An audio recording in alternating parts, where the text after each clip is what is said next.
As, patient का gender, patient की medical problem, बहुत सारे फैक्टर्स डिटरमाइन करते हैं कि किसको जॉइंट रिप्लेसमेंट कब चाहिए। जैसे जैसे टेक्नोलॉजी एडवांस होती है चीज़ें इंप्रूव होती हैं। एक टाइम में बटन वाले फ़ोन थे, फिर स्मार्टफोन आ गए, हाँ जी। फिर पहले सिम्बियन सॉफ्टवेयर था, फिर एंड्रॉयड आ गया।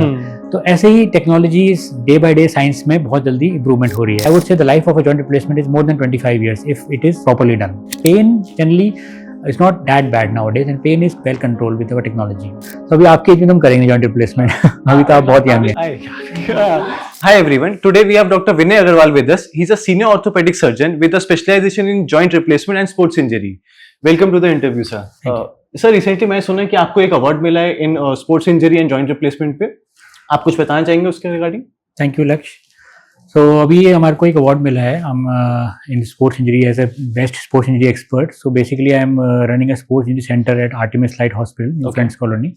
सो हमारे पास सारा काफ़ी स्पोर्ट्स का नेटवर्क है, सारी फैसिलिटीज़ हैं और अच्छा सर्विस हम दे पा रहे हैं एथलीट्स को। हमारे एथलीट्स जल्दी स्पोर्ट्स में रिटर्न कर जाते हैं, अच्छी सर्जरीज हो जाती हैं, अच्छा फिजियोथेरेपी हो जाती है, तो रिकॉग्निशन मिला उसके लिए। सो एक डॉक्टर जिसके पास सो मेनी स्पेशलाइजेशंस है, आपका एक डे कैसे रहता है? मतलब किसी भी अगर आप जाके पेशेंट से इंटरेक्ट करते हैं, सर्जरीज करते हैं, तो how is your day? So I start my day with some exercise. Always I start my day with some light exercise. Then I start my usually cases are lined up in the morning. So operative cases जल्दी morning में शुरू हो जाते हैं. Then usually afternoon या mid noon के around हमारी OPDs होती हैं. And then cases OPDs ऐसे सब mixture रहता है.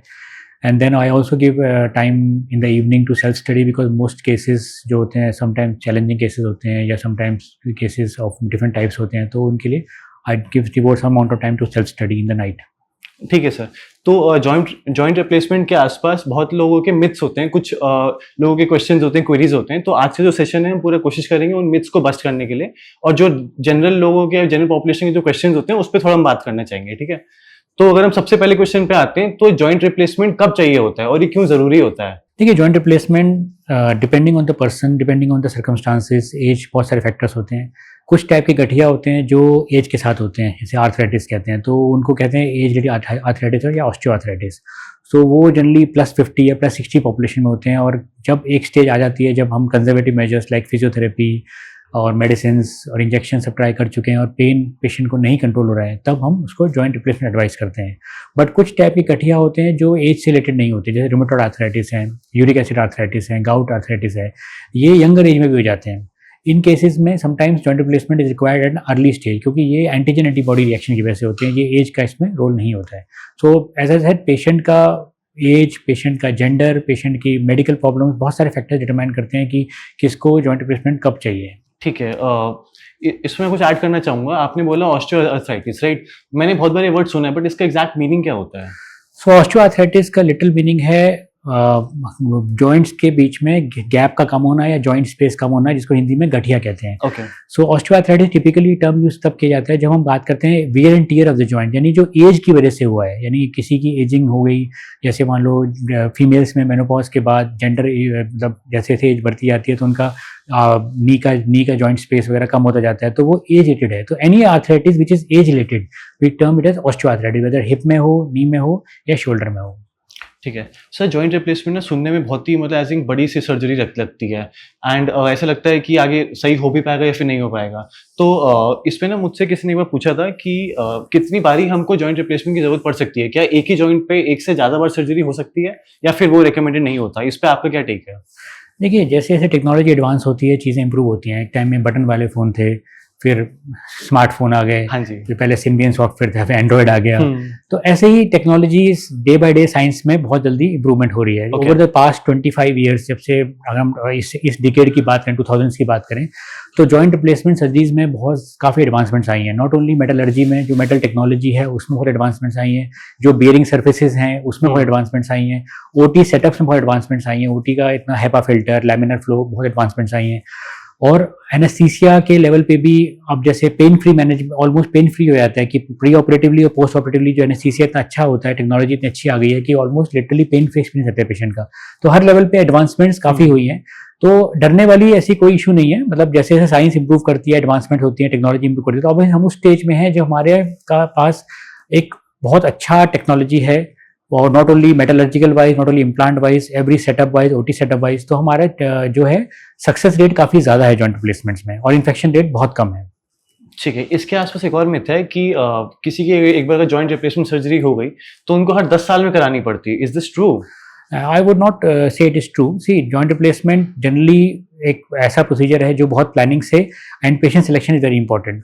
सो average life of a joint replacement, suppose हम बात करें नी या हिप की, तो 25 ईयर्स मिनिमम है। अगर हम बात करते हैं कि ये एक डिसेंट लाइफस्टाइल पेशेंट जी है, कुछ प्रिकॉशंस होते हैं, कुछ समझदारियाँ होती हैं जो हम पेशेंट को काउंसिल कराई जाते हैं, और जब उनको पेशेंट फॉलो करता है तो अच्छी लाइफ होती है। तो ऐसा नहीं होगा कि बार बार कराने की जरूरत पड़ती है। बहुत रेयर सर्कमस्टांसेस होते हैं जब किसी का कोई ऐसी चीज़ हो गई, या कोई फ्रैक्चर हो गया, या कोई अनफॉर्चुनेटली कोई इन्फेक्शन हो गया, तब रिवाइज करने की जरूरत पड़ती है। बट ज़्यादातर it has a good life. I would say the life of a joint replacement is more than 25 years if it is properly done. ठीक है, हम पेन मैनेजमेंट पे बात करते हैं।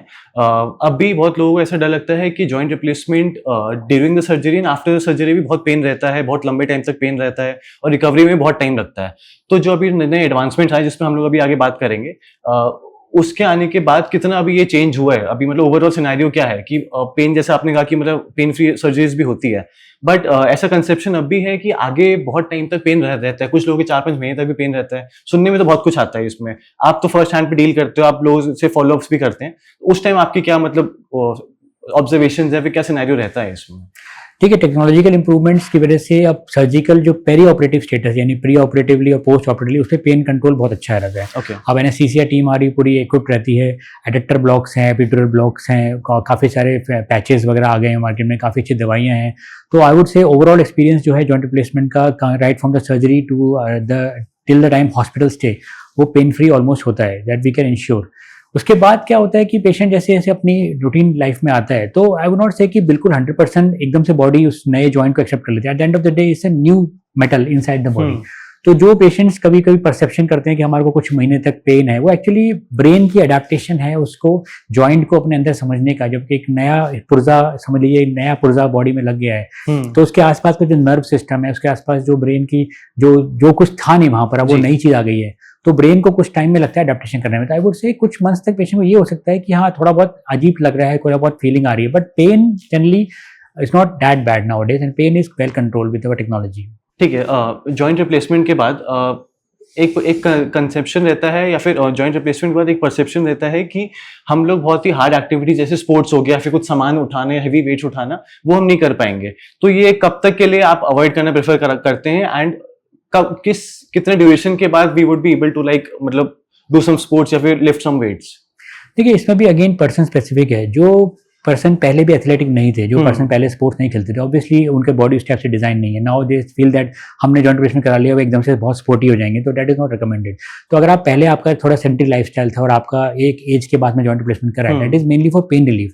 सो हम ये नहीं बोलेंगे कि आप पहले तो नहीं करते थे, आप एकदम से बहुत एकदम स्पोर्ट्स खेलने लग जाओ, तो दैट इज फॉर श्योर कि हम उसको बोलेंगे कि आप जो करते थे आप वही करिए। अगर आप वॉक करते थे आप वॉक करिए, अगर पहले भी कम वॉक करते थे ठीक है आप थोड़ा वॉक करिए, but not like if you are not running before and suddenly आपने एकदम से बहुत ज़्यादा स्प्रिंट मारना शुरू कर दिया, तो ऑब्वियसली उसको आपको प्रॉब्लम्स आएंगी। कुछ लोग होते हैं खिलाड़ी, जो एथलीट्स वगैरह होते हैं, उनका जल्दी एज में जॉइंट घिस जाते हैं, और उनके लिए हम जॉइंट रिप्लेसमेंट आजकल जैसे हम मिडिल कंपार्टमेंट ऑस्टियोआर्थराइटिस होता है, तो उसमें हम हाफ जॉइंट रिप्लेसमेंट करते हैं। तो उन केसेस में काफ़ी पेशेंट सिलेक्शन इंपॉर्टेंट होता है। कुछ राइट टाइप ऑफ पेशेंट्स के लिए हम right type of implant use करते हैं, और उसके लिए हम ऐसा उनको गाइडेंस देते हैं कि भाई आप इस इतनी रिहेबिलिटेशन पीरियड के बाद जब आपकी मसल्स एडिक्वेटली स्ट्रॉन्ग हो जाती हैं, तब आप अपना रिटर्न टू स्पोर्ट्स कर सकते हैं जो भी आप करते थे। तो सर मैं अगर क्रिकेट खेलता हूँ जैसे, ठीक है, average north Indian guy, and काफ़ी खेलता हूँ, हफ्ते में कम से 3-4 बारी मैं खुद खेलने जाता हूँ। इसमें अगर मेरा नी का रिप्लेसमेंट हो रहा है, नी में जॉइंट रिप्लेसमेंट हो रहा है, तो कितने महीने के बाद आपको लगता है कि it might be possible for me to play normally? तो अभी आपके एज में तुम करेंगे जॉइंट रिप्लेसमेंट? अभी तो आप बहुत एवरेज 30 सो 30s में नहीं, joint replacement not a surgery which we I would personally advise for anyone in their 30s, not even in 40s। Even 40s में भी कुछ पेशेंट जो हमारे पास आते हैं जो अर्ली आर्थराइटिस के लिए आते हैं, उनके लिए हम अलग सर्जरी रिकमेंड करते हैं। हाई टिबियल ऑस्टियोटॉमी है, कभी कोई जॉइंट के अलाइनमेंट की प्रॉब्लम है, तो उसमें हम उनका लोड बियरिंग शेयर करके हम उनका जॉइंट्स को बचाने की कोशिश करते हैं। तो I would say that my patient selection for any person who need joint replacement will be at least more than 50। I would try for it. Sometime 40s में भी करना पड़ जाता है, but then again that's a rarity that then a norm. And उसमें भी काफी सारी चीजें सोच के करेंगे कि भाई इसके, क्योंकि लाइफ स्पैन है उसका हाँ जी। एंड उसका एक्टिविटी स्टेटस है, तो ऑब्वियसली ये लास्ट रिसोर्ट है जब हमारे को, तो हम एज के हिसाब से, और अगर इतना ज्यादा घुटना घिस गया या उतना ज्यादा नी घिस गया कि करना ही पड़ रहा है, जी। तो फिर उसके लिए अलग टाइप के रिप्लेसमेंट्स भी होते हैं, जैसे हाफ नी रिप्लेसमेंट है और वो सब चीजें हैं। And muscle strengthening obviously is very important. तो जॉइंट रिप्लेसमेंट के बाद a good amount of physiotherapy and supervised by the doctor is very important. ठीक है। अब बहुत ही जेनरिक क्वेश्चन मैं पूछने वाला हूँ अभी, बट ये ऑलमोस्ट हम सबको ही होता है कि मतलब मेरी एज पे मैं अराउंड 27-28 पे हूँ, एंड मुझे भी आज कई बार नी पेन होता है कि बहुत टाइम से तक बैठे हैं, चल नहीं रहे, एकदम से उठे तो नी पेन हो रहा है या हल्का हल्का फील होने लग जाता है इसमें। तो ऐसे टाइम पे आप क्या रिकमेंड करते हैं, मतलब कि एक तो एक्टिविटी वाइज भी, और कब अगर हमको लगता है कि बहुत ज्यादा हो रहा है कि डॉक्टर को अब दिखाना चाहिए इसमें? See, first line treatment is getting an active lifestyle. सबसे इम्पोर्टेंट हम देखते हैं आजकल यंगस्टर्स में ये सब social media and all these things जो आ गई हैं, बहुत ज़्यादा जो आउटडोर स्पोर्ट्स का जो पहले कल्चर था वो कम हो गया, अनलेस आप एक्टिवली किसी एकेडमी में या किसी स्पोर्ट्स का पार्ट है। तो उस वजह से सेडेंटरी लाइफस्टाइल लोगों का हो रहा है, स्पेशली लोग IT सेक्टर वाले जो हैं या जिनका कंप्यूटर बेस्ड काम है, मीडिया है, काफ़ी ज़्यादा सेडेंटरी लाइफस्टाइल है। तो फर्स्ट ऑफ ऑल आपकी एज की अगर बात करें तो from 20s to 40s as group है, जो वर्किंग पॉपुलेशन है as a centre younger side में, उनके लिए फर्स्ट थिंग है एक एक्टिव लाइफस्टाइल होना। एंड अगर नी पेन की बात करें, नी पेन इसलिए होता है क्योंकि जो मसल्स हैं नी की जो रेगुलेट करते हैं थाइस को, क्वाड्रिसेप्स मसल्स, वो वीक हो जाती हैं क्योंकि हम एक्टिविटी नहीं करते हैं, हम एडिक्वेट एक्सरसाइज नहीं करते हैं। तो फर्स्ट लाइन विल बी आप अपना लाइफस्टाइल एक्टिव करिए, वेट कंट्रोल करिए, अपना डाइट को, जंक फूड को कम करिए ताकि जो मसल्स का जो फैटी इन्फिल्ट्रेशन है वो कम हो, मसल्स में मोर प्रोटीन मास हो, एंड अपना एक एक्टिव लाइफस्टाइल रखिए ताकि मसल्स का आपका बैलेंस, जब हमारा मसल्स बैलेंस्ड होती है, हमारा वेट कंट्रोल में रहता है, तो यूजुअली ये जॉइंट प्रॉब्लम्स आपको काफ़ी टाइम तक नहीं आती हैं। ओके, आप कैसे मेंटेन करते हो अपना healthy lifestyle? So I am not the healthiest person, मैं ही नहीं बोलूँगा कि, बट ठीक है, मैंने जैसा अपना रूटीन बताया था आपको कि I try to make it a point कि मैं कुछ at least some amount exercise morning में जरूर करूँ, लाइट एक्सरसाइज। और ऑब्वियसली हमें भी प्रॉब्लम होते हैं, हम सर्जरीज करते हैं तो हमें काफ़ी डिमांडिंग सर्जरीज होती हैं, तो हमें भी काफ़ी बार पेन्स हो जाते हैं, but we try to make sure that at least एक एक्टिव लेवल हो, और जब कुछ सर्जरी करने जाए तो हमारी बॉडी उस टाइम टोन्ड हो, जब हम एक्टिविटी कर रहे हैं तो हमारी बॉडी मतलब मसल्स टाइट हो, मसल्स एक्टिव हो, एंड थोड़ा वेट कंट्रोल रहे, ये सब चीज़ें हम अपने लिए फॉलो करते हैं और आपको दूसरों को एडवाइस करते हैं। इसी में अगर हम लोग ऐड ऑन करते हैं तो हम स्पोर्ट्स इंजरी की अभी इनडायरेक्टली बात कर रहे हैं। स्पोर्ट्स इंजरी के अंडर क्या क्या आता है सर, और चाहे यंगस्टर्स की हम बात करें, थोड़े से अगर जो एल्डर पॉपुलेशन पे भी जाते हैं तो क्या क्या चीज़ें स्पोर्ट्स इंजरी के अंडर आएंगी? सो स्पोर्ट्स इंजरी जो टर्म है वो इसलिए यूटिलाइज किया जाता है, जैसे कोई भी चोट जो किसी भी स्पोर्ट्स के दौरान लगे, या इनफैक्ट हम इसका लार्जर गैम्बिट देखें तो इसमें हमारा एक्सीडेंट्स भी आ जाते हैं, क्योंकि एनी जैसे लॉ इन्फोर्समेंट एजेंसीज हैं, जैसे पुलिस का है, या वो मतलब कोई भी हमारा पैरामिलिट्री फोर्सेज है, कॉम्बैट में भी जो चोटें लगती हैं वो भी एक तरीके से इंजरी मैनेजमेंट या स्पोर्ट्स इंजरी की, तो प्रिंसिपल वही है, they are at the time of मतलब कॉम्बैट या कोई स्पोर्ट्स खेल रहे हैं उसके टाइम में चोटें लगी। तो चोटों का एक काफ़ी बड़ा दायरा है। जो कॉमनली चोटें हम देखते हैं स्पोर्ट्स इंजरीज में, वो है हमारा नी की चोटें, इसमें ACL लिगामेंट टूट जाता है, PCL लिगामेंट टूट जाता है, शोल्डर इंजरीज हो जाती हैं, रोटेटर कफ, बैंकार्ट लीजन्स होते हैं। वुमेन एथलीट्स, आजकल वुमेन बहुत स्पोर्ट्स में पार्टिसिपेशन बढ़ गया है, and women are genetically prone for more having sports injuries, क्योंकि उनका अलाइनमेंट जॉइंट्स के इस टाइप का होता है, फ्लेक्सिबिलिटी जॉइंट्स की ज़्यादा होती है। कुछ स्पोर्ट्स जो जैसे बॉक्सिंग है, रेसलिंग है, और ये अपना क्या नाम है, जूडो है, जिसमें भी कॉम्बैट है, फुटबॉल है, हॉकी है, ये सब चीज़ों में ज़्यादा इंजरी के चांसेस होते हैं। और हम देख रहे हैं कि आजकल जो जैसे न्यू गवर्नमेंट भी है, काफ़ी स्पोर्ट्स फोकस है, इंडिया की परफॉर्मेंस भी ओलंपिक्स में भी, गेम्स, कॉमनवेल्थ गेम्स में भी, और अभी T20 में हमने जीता है वर्ल्ड कप, हर स्पोर्ट्स में हमारी परफॉर्मेंस इंप्रूव होती जा रही है। तो स्पोर्ट्स जो हमारे आइकन्स हैं उनको देख के जो यंगर जनरेशन है वो फॉलो करती है, और वो कभी कभार कुछ मिस्टेक्स कर देती है जो उसकी वजह से उनको चोटें लग जाती हैं। अच्छा, तो जो चेंजिंग लाइफस्टाइल से भी स्पोर्ट्स इंजरी के चांसेस बढ़ जाते हैं या फिर वो नॉर्मल ही रहते हैं? मतलब बिल्कुल बढ़ते हैं। देखिए, जैसे हमारा कोई एक्टिव लाइफस्टाइल नहीं है, एक सेडेंटरी लाइफस्टाइल है, तो हम सडनली किसी आइकन को देख के, किसी इवेंट को देख के एकदम से हम एक्टिव हो जाते हैं, जैसे उनको कहते हैं वीकेंड वॉरियर्स। तो हम एकदम से गए, we just hit the gym and started exercising.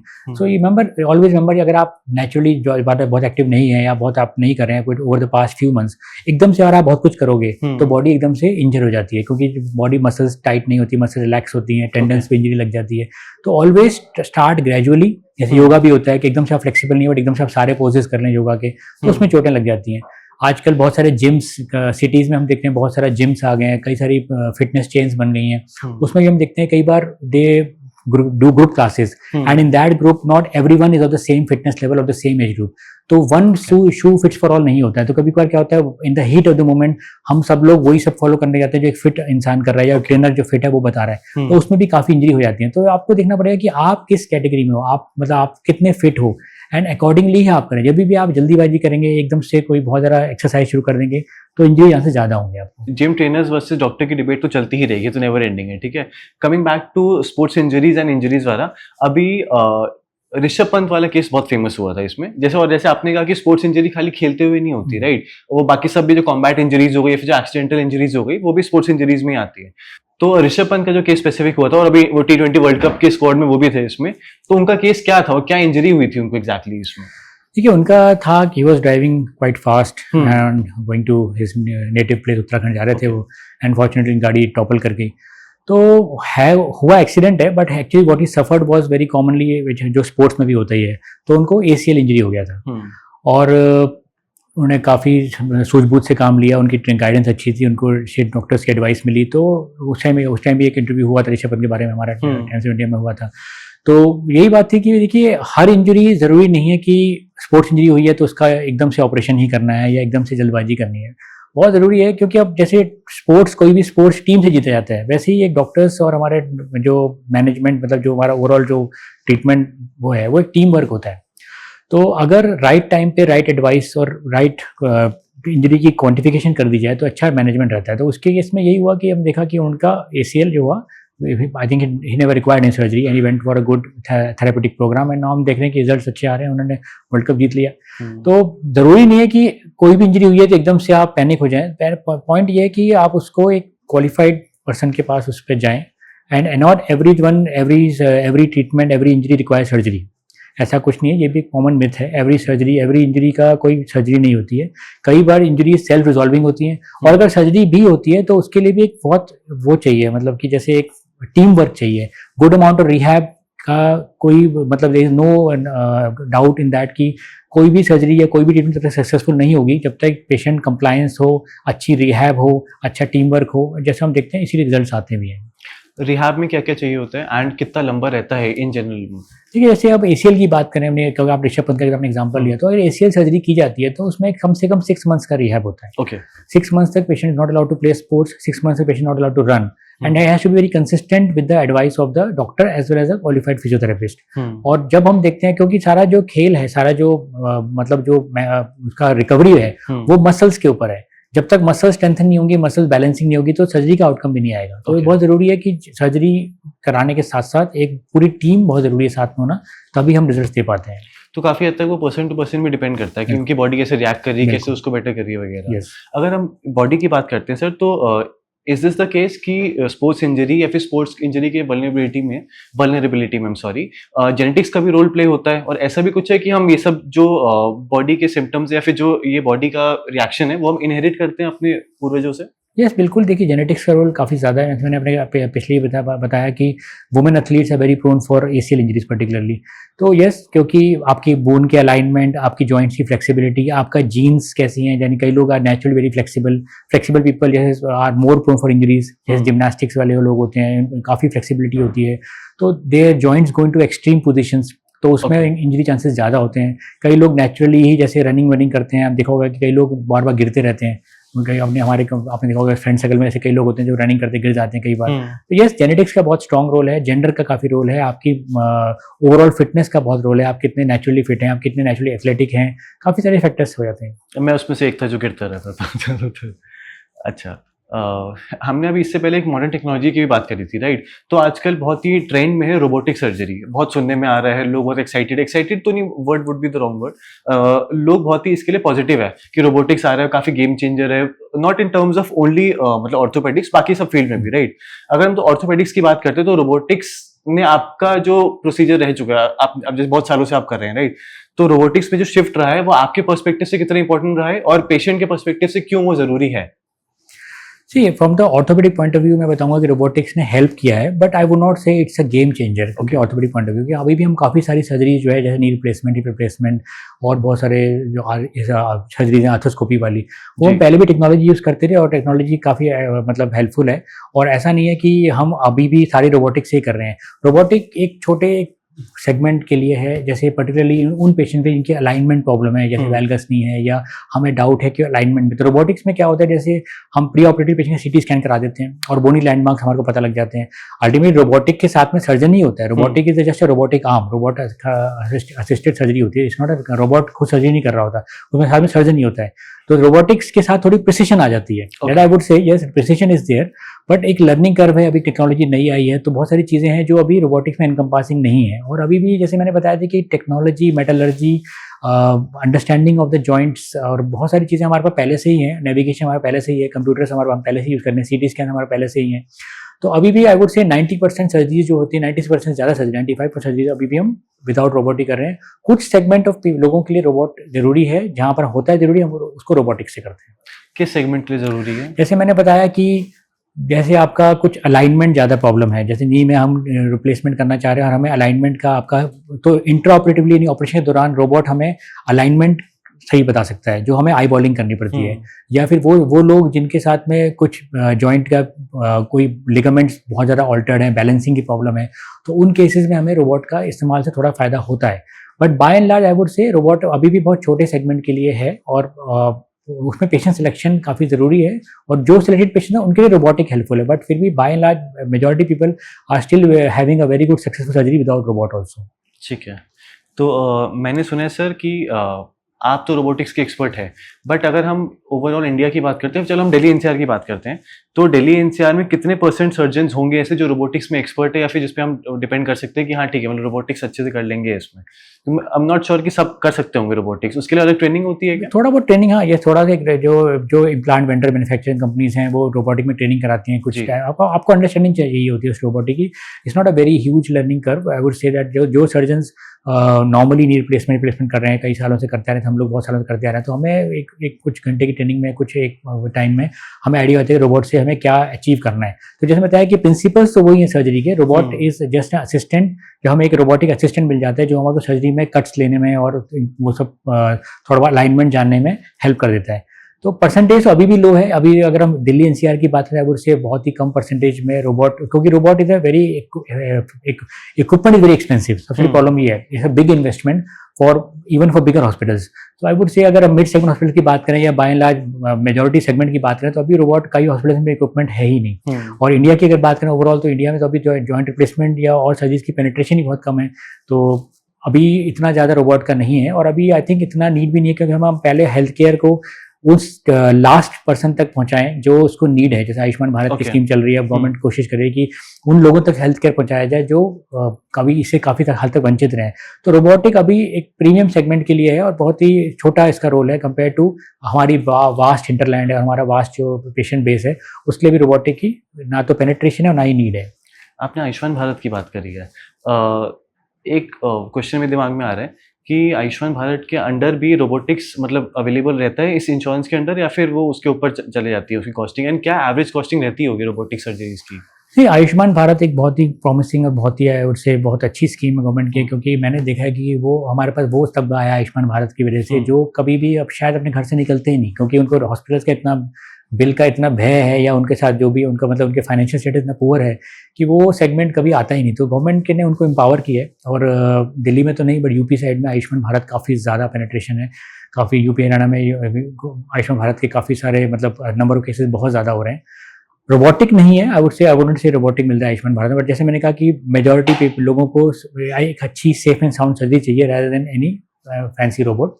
तो आयुष्मान भारत से ये हुआ है कि जॉइंट रिप्लेसमेंट, आर्थोस्कोपी सर्जरीज जो पेशेंट कभी शायद जिंदगी में अफोर्ड ही नहीं कर पाता, गवर्नमेंट ने उसे एम्पावर किया है, वो अफोर्ड कर पा रहा है, एंड उसका ऑलमोस्ट कैशलेस हो जाता है सारा कुछ।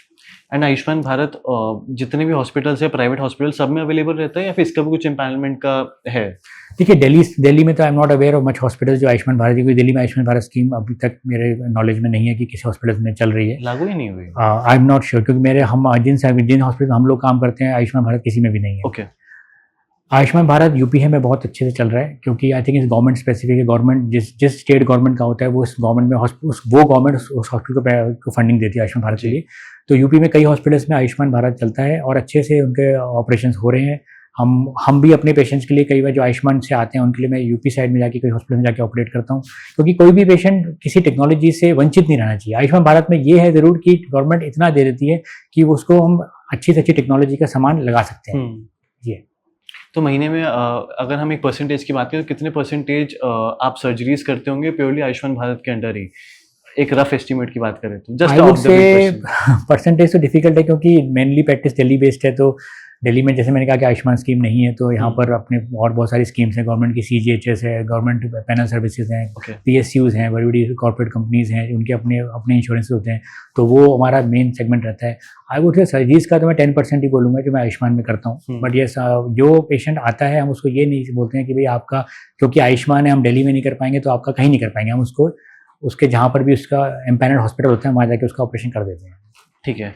सर आपका इतना वास्ट करियर रहा है, अपने इतने सालों से आप मतलब सर्जरीज करते आ रहे हैं, तो पहले के मुताबिक अगर हम आज की बात करें तो orthopaedic surgery and sports injury के रिगार्डिंग लोगों का परसेप्शन क्या रहा है कि अब लोग अब भी मतलब टाइम भी डॉक्टर के पास पहुंच जाते हैं, या फिर वो अब भी लास्ट स्टेज पे पहुंचे बहुत ज़्यादा दर्द हो रखा है या आपको खुद दिख रहा है कि आपको ऑप्शन नहीं है, सर्जरी करनी पड़ रही है, तो परसेप्शन लोगों का क्या रहा है? आपको लग रहा है कि वो इम्प्रूव हो रहा है और सही नॉलेज लोगों तक पहुंच रही है, या फिर अब भी वो कहीं कहीं गैप है? ये पेनिट्रेशन है, आई वुड से नॉलेज इंप्रूव हुई है। सोशल मीडिया से फ़ायदे भी हुए हैं बट थोड़ा नुकसान भी है। सच में कई बार इन्फॉर्मेशन भी गलत दी जाती है, बट लोगों में एजुकेशन अवेयरनेस बढ़ी है। लोग आजकल मेडिकल हेल्प जल्दी अप्रोच करते हैं। स्पेशली कोविड के बाद लोगों में मेडिकल नॉलेज का आई वुड से कि प्रभाव ज़्यादा बढ़ा है।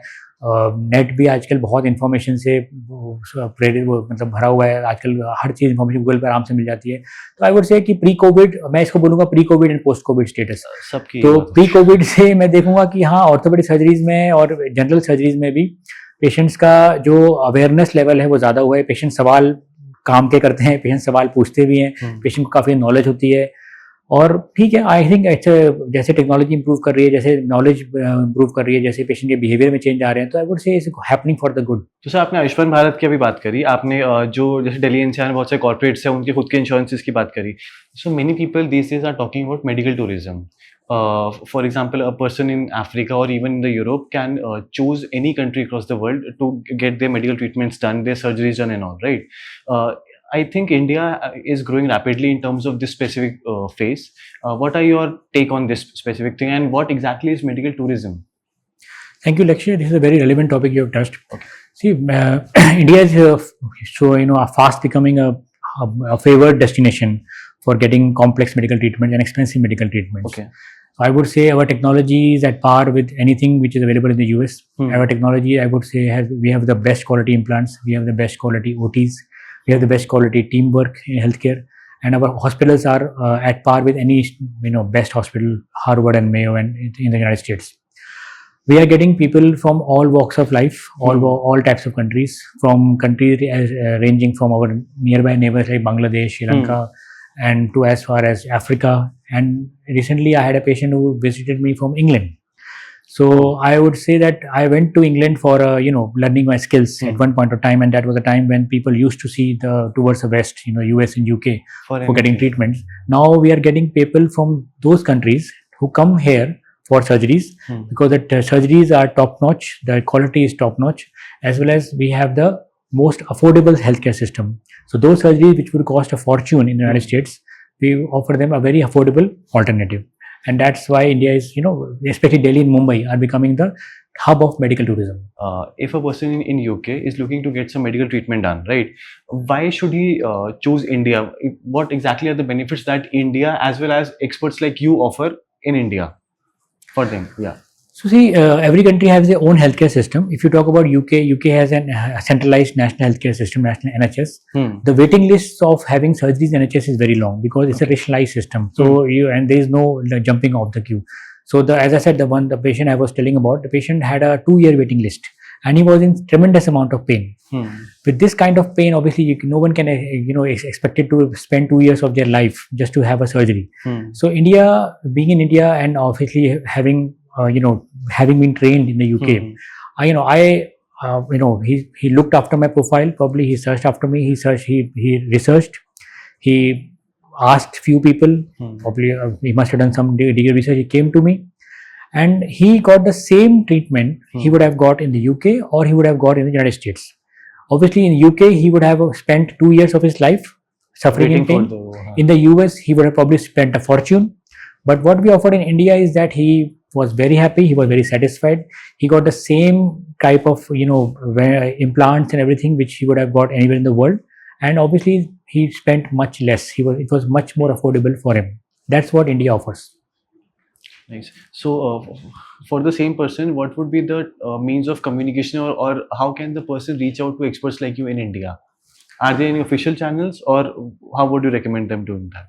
So, social media has empowered all of us, just like you and me. Social media is the key. People now they search.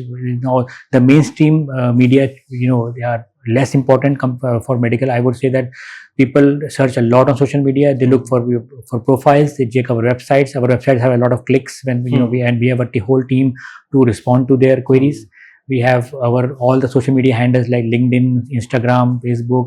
People do search. People look at videos. The video you are shooting, probably at some point in time, someone from Bangladesh or anywhere might look at this video and make a decision. So it's an informed choice nowadays. Okay. I would say people are much more informed. Social media has empowered everyone. They research, they see patient feedbacks, they see testimonials. Then there is a word of mouth. Still, people research from their doctors who have sent patients to us, and then they are satisfied. So it's a combination of things, not one portal, I would say. Isn't there any issue with translations in this case, or how do you guys tackle that? See, for English-speaking countries, there is no issue of translation. Okay. Translation issues comes in countries like who have a very language and who have the penetration English is quite low. So I would say African countries, their translation is required. Bangladesh, sometimes their translation required. People come here, Russia and the old Russian countries like Kazakhstan, all those places, they require translation. Oh. But the good thing is that we have a good, especially in Delhi, I would say we have a good network of translators. We have living in South Delhi, I would say I've met so many translators who can speak so many languages. Yesterday only I had a patient from Iraq, and we had a very good translator. So I would say that difficulty has been overcome by training of the persons, and obviously we have a good number of people who have a full, I would say, network of translators available who translate the patients the words verbatim. And they take care of the entire tourism package as well, right? Yes. That's great. Okay. Talking about international patients, what was one of the most complex cases that you have faced till now, or any recent case that you would like to talk about? So complex cases, I would say every time, every day is a new case, and I would say every time we face some complexity. As I said in the beginning, also I have a routine of doing self-study. For every case I have to operate in the next day. So complexity is part of my my business or my profession, and every time we overcome complexity by knowledge, by upgrading, by attending courses, and training our students. Training and learning keeps on going in our profession. Yes, regarding a recent case, I would again share with you my experience with my patient who came from England and who had a high hopes, and obviously you as a doctor also you have a very high responsibility he's coming from a country where which was recognized as as doctors we look forward to getting trained there. Okay. And now someone coming from that country living the best quality medical care and coming with the hope of having the same treatment with us was challenging. So the stress was quite high, the stakes were quite high. The patient was a 6.5 feet, very tall footballer. He was a massive person. So with the patient's stature was quite big. But fortunately, I would say that, as I said, our technology, our knowledge, our team, we are ready for handling almost everything which comes our way. And obviously, patient satisfaction is our primary goal, and we always try to achieve it every time. ठीक है. तो sir ये ऋषभ पंत के case में, और आपने अभी भी इंटरव्यू में कम से कम 2-3 बारी ACL का मेंशन करा है. मुझे कुछ नहीं पता ACL क्या होता है, आप थोड़ा अगर बता सकें तो ACL क्या होता है और इसके ट्रीटमेंट्स क्या होते हैं? लक्ष्य, हमारे नी में बेसिकली 4 लिगामेंट्स होते हैं. लिगामेंट्स आर बेसिकली वो स्ट्रक्चर होता है जो 2 बोन्स को आपस में जोड़ के रखता है, जॉइंट को. तो उसमें है ACL, PCL, LCL, MCL. तो जो MCL, LCL होते हैं वो नी के बाहर की तरफ होते हैं, जो हमारे नी को ऐसे जाने से रोकते हैं. और ACL, PCL वो लिगामेंट्स होते हैं जो नी के सेंटर में होते हैं, जो हमारे नी को बाहर को भागने से रोकते हैं, हमारे नी को स्टेबलाइज करते हैं, आगे से रोकने से. तो ACL की फुल फॉर्म है एंटीरियर क्रूशिएट लिगामेंट. तो होता क्या है कि ये बहुत कॉमन स्पोर्ट्स इंजरी और एक्सीडेंट इंजरीज में आता है। ऋषभ पंत का हमने जिक्र किया, उनको भी एक्सीडेंट में हुआ है, जबकि ये स्पोर्ट्स इंजरीज में आता है। और जब ये टूट जाता है लिगामेंट, तो ये ज़्यादातर केस में अपने आप रिपेयर नहीं कर पाता। कुछ केसेस में करता है, अपने आप हील कर जाता है, जैसे ऋषभ पंत ने अपने इंटरव्यू में बताया कि उनका अपने आप हील कर गया। काफ़ी केसेस में नहीं कर पाता है। उन केसेस में हमें ACL रिकंस्ट्रक्शन करना पड़ता है, जिसमें हम क्या करते हैं कि हम आपके ही बॉडी से, पेशेंट की ही बॉडी से एक मसल निकालते हैं, हैमस्ट्रिंग मसल कहते हैं उनको हम ग्राफ्ट फॉर्म में फैशन करते हैं और हाई क्वालिटी स्क्रूज और बटन से उसको ACL बना के फिक्स कर देते हैं। वो ACL फिर बोन में सेट हो जाता है और उसको 6 महीने 7 महीने लगते हैं कभी सेटल होने में, और फिर वो नॉर्मल ACL की तरह फंक्शन करता है। पेशेंट की बॉडी से ही आप लेते हैं? पेशेंट की ही बॉडी से लेते हैं, आउटसाइड कुछ नहीं लगता। तो सर ये जो ACL ऑपरेशन के बाद का जो पीरियड होता है, इसको हम जो पोस्ट ऑपरेटिव पीरियड बोलते हैं, इसमें बहुत लोगों का परसेप्शन होता है कि बहुत पेनफुल रहता होगा या फिर ये सर्जरी में के बाद रिकवरी में बहुत टाइम लगेगा, तो इसमें आपका क्या टेक है? देखिए, ACL सर्जरी कंप्लीटली आर्थोस्कोपिकली की जाती है। इसमें 2 छोटे-छोटे छेद से पूरे कैमरे के द्वारा हम पूरी सर्जरी कर देते हैं और ये नॉर्मली डे केस में की जाती है, यानी इसमें हॉस्पिटल स्टे लंबा नहीं होता। हम ऑपरेशन के बाद सेम डे ही पेशेंट घर भेज देते हैं मेजॉरिटी केसेस में, तो स्टे लंबा नहीं है। और आज जैसे मैं बताया कि आजकल पेन मैनेजमेंट की एनहांसमेंट इतनी ज़्यादा हो गई है कि हम पोस्ट ऑपरेटिवली ऐसी दवाइयाँ लगा के भेजते हैं कि पेशेंट को पेन नहीं होता है। जब पेशेंट फॉलोअप में आता है, जब पेशेंट का थोड़ा मूवमेंट शुरू करे, तब थोड़ा बहुत हल्का फुल्का पेन शुरू होता है, क्योंकि अल्टीमेटली हमने उसकी मसल निकाल के ACL उसका ग्राफ्ट बना के उसको फिक्स किया है। तो इनिशियल 6 वीक्स के लिए पेशेंट को एक ब्रेस दिया जाता है, जिसमें पेशेंट वॉक करता है और उसको उसमें वॉकिंग अलाउड होती है। उसको ब्रेस पहन के ही वॉक करना होता है। लेकिन उस फेज में साथ साथ उसकी फिजियोथेरेपी स्टार्ट कराई जाती है, जिसमें उसको नी बेंडिंग धीरे धीरे, क्लोज लूप एक्सरसाइजेज धीरे धीरे और कोऑर्डिनेटिव स्ट्रेंथनिंग पे मेहनत की जाती है। 6 वीक्स के बाद उसका ब्रेस निकाल दिया जाता है, उसको नॉर्मल वॉकिंग अलाउ कर दी जाती है।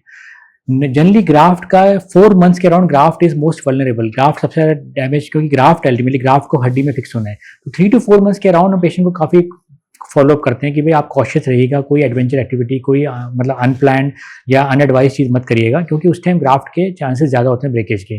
पेशेंट जब एडवाइस सारी फॉलो करता है, 6 मंथ्स तक ग्राफ्ट अपना सेटल हो जाता है बोन में, अच्छे से बोन पे जेल हो जाता है। 6 मंथ्स के बाद हम पेशेंट को रनिंग स्टार्ट कर देते हैं। कुछ फुटबॉलर्स आते हैं, जैसे फुटबॉल हो गया, हॉकी हो गया, डिमांडिंग स्पोर्ट्स हैं। इन एथलीट्स को हम एटलीस्ट 9 मंथ्स पे वापस गेम में भेजते हैं इसी but 6 months is an average time पे patient completely good to go होता है अपने नॉर्मल एक्टिविटीज के, रनिंग एंड ऑल के लिए। तो सर हमने ACL की बात करी, हमने जॉइंट रिप्लेसमेंट की बात करी, नी रिप्लेसमेंट की बात करी।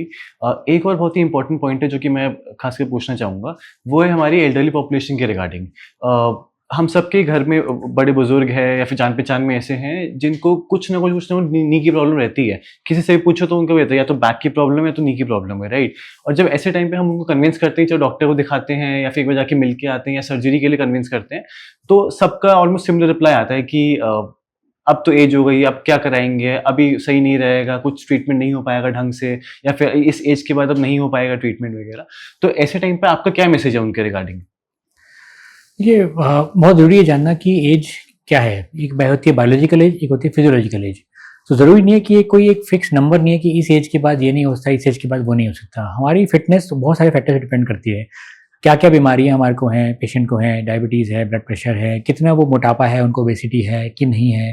कई लोग 90 की एज में भी इतने फिट होते हैं, जो कई लोग 70 और 60 में भी नहीं होते।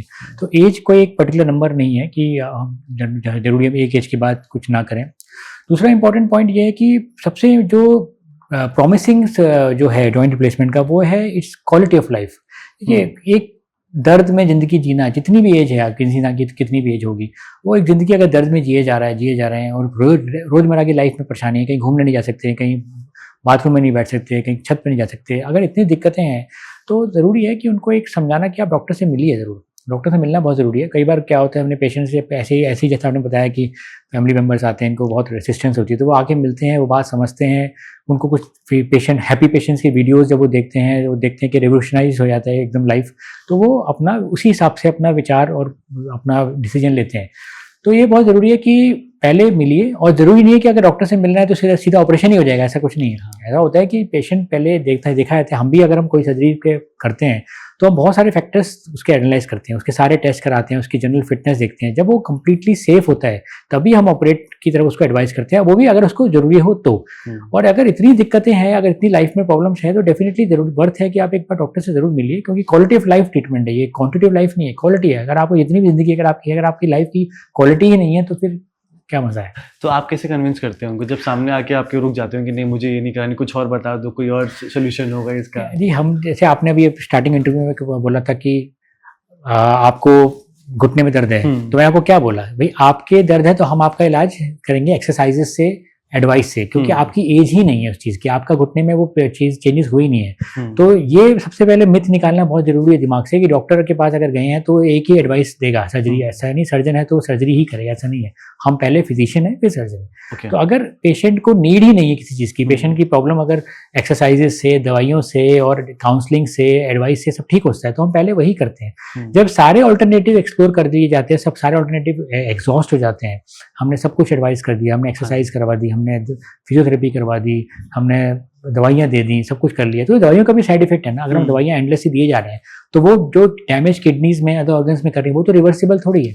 तो एक लेवल के बाद तब जब हम खुद संतुष्ट हो जाते हैं कि हाँ भाई इस इंसान के लिए अगला कोई अल्टरनेटिव नहीं है, अब तब हम उसको जॉइंट रिप्लेसमेंट सर्जरी एडवाइस करते हैं, वो भी सारे फैक्टर्स, सारी सेफ्टी चेक करने के बाद। तो ये मिथ तोड़ना बहुत ज़रूरी है कि जॉइंट की प्रॉब्लम्स का सोल्यूशन खाली सर्जरी नहीं है, मेडिकेशन भी है, फिजियोथेरेपी भी है, और जो बाकी सब सोल्यूशन है वो भी आप रिकमेंड करते हैं।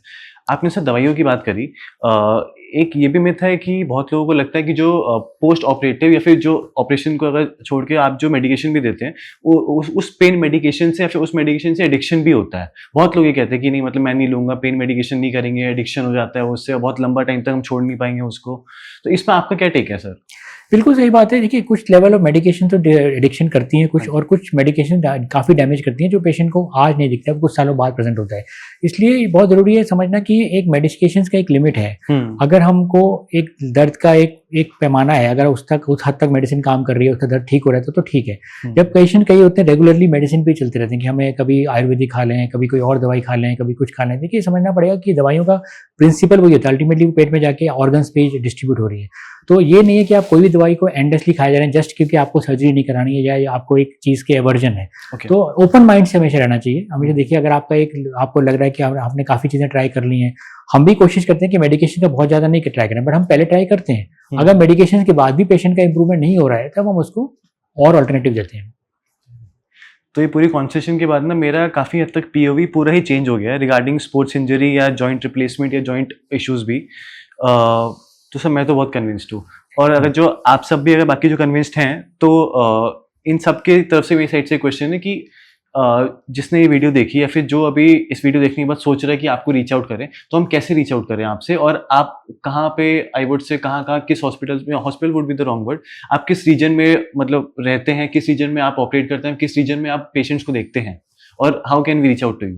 देखिए रीच आउट करना कोई, आजकल वर्ल्ड एक बहुत छोटा कम्युनिटी हो गया है, सो रीच आउट करना कोई भी बड़ा इशू नहीं है। बहुत सारे सोशल मीडिया हैंडल्स हैं, हमारे अपने सोशल मीडिया हैंडल्स हैं, हमारी अपनी वेबसाइट्स हैं, हमारा एक कॉल सेंटर है, और रीच आउट करने में कोई आई वुड से कि कोई दिक्कत होती है, क्योंकि पेशेंट हर तरफ से आजकल अप्रोच कर सकता है। जहाँ तक एरिया प्रैक्टिस की बात है, या दिल्ली बेस्ड, दिल्ली एनसीआर में प्रैक्टिस करते हैं। इसके अलावा यूपी हरियाणा में कुछ हॉस्पिटल में, मैंने कहा आयुष्मान के पेशेंट जो होते हैं वो हम दिल्ली के बाहर ऑपरेट करते हैं। और पेशेंट ऑल ओवर इंडिया से आता है, पेशेंट ऑल ओवर वर्ल्ड से आता है वुड से, क्योंकि पेशेंट को जहाँ पर ट्रीटमेंट अच्छी मिलती है, जहाँ उसका विश्वास होता है डॉक्टर पे, जहाँ उसको इसका विश्वास ठुकता है, जहाँ उसका माइंड सेट होता है, जहाँ उसको ये लगता है कि हमारा इलाज सही होगा, वो ज़रूर आता है। और आजकल डिस्टेंसेस कोई बड़ा इशू नहीं है, डिस्टेंसेस 7 समंदर पार से भी आए थे। तो सर आपका क्या एक टेक अवे मैसेज रहेगा खासकर उन लोगों के लिए जो कि बहुत टाइम से पेन से पीड़ित हैं या फिर बहुत टाइम से कुछ ना सोल्यूशन ढूंढ रहे हैं अपना, उनके चाहे जॉइंट रिप्लेसमेंट हो या फिर उनके ऑर्थोपेडिक पेन या स्पोर्ट्स इंजरी के चांसेस भी उनको लग रहे हो, तो ऐसे टाइम पे आपका क्या टेक अवे मैसेज रहेगा उनके लिए? सो मैं सबसे पहले बोलूँगा कि बहुत ज़रूरी है कि आप एक इन्फॉर्म चॉइस बनाएं। देखिए आजकल ज़माना है सोशल मीडिया का है, सब इन्फॉर्मेशन नेट पे है, सब इन्फॉर्मेशन अवेलेबल, ईजी अवेलेबिलिटी है, कुछ छुपा नहीं होता है।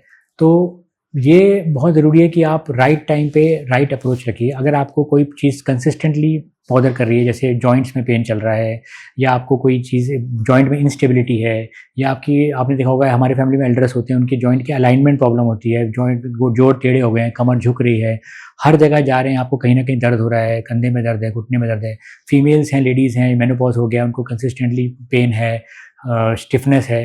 तो ये ज़रूरी है कि आप अपने सेल्फ डायग्नोसिस ना बनाएं। सोशल मीडिया का इस्तेमाल या इन्फॉर्मेशन इस्तेमाल उस हद तक ठीक है जब तक आप इन्फॉर्म चॉइस बनाते हैं। बट सेल्फ डायग्नोसिस नहीं बना सकते हैं, क्योंकि मेडिकल फील्ड के हिसाब से ही आपको चलना पड़ेगा। डॉक्टर को दिखाइए, नियर बाय ऑर्थोपेडिक सर्जन से मिलिए, उसके एडवाइस के हिसाब से फॉलो करिए। डॉक्टर अपने आपको एग्जामिन करेंगे, आपको इन्वेस्टिगेशन करेंगे, और जो भी आपके लिए अप्रोप्रिएट होगा वो आपको एडवाइस करेंगे। तो inform choice is the key. तो thank you so much sir. इस इंटरव्यू में मेरे काफ़ी मिथ्स बस्ट हुए और काफ़ी इन्फॉर्मेशन मुझे मिली, जो कि मतलब मुझे पहले पता भी नहीं था कि ऐसा कुछ एग्जिस्ट भी करता है। एंड आई होप व्यूवर्स आपको भी काफ़ी इन्फॉर्मेशन मिली हो, और इसके बेसिस पे ही आप अपनी जो भी आगे डिसीजन लेंगे वो एक इन्फॉर्म डिसीजन ले। एंड कुछ भी इशू आने पे या फिर कुछ भी पेन से सफ़र करने से बेटर है आप अपने नियरेस्ट मेडिकल एक्सपर्ट को दिखाएं एंड उनसे सलाह लें। Thank you.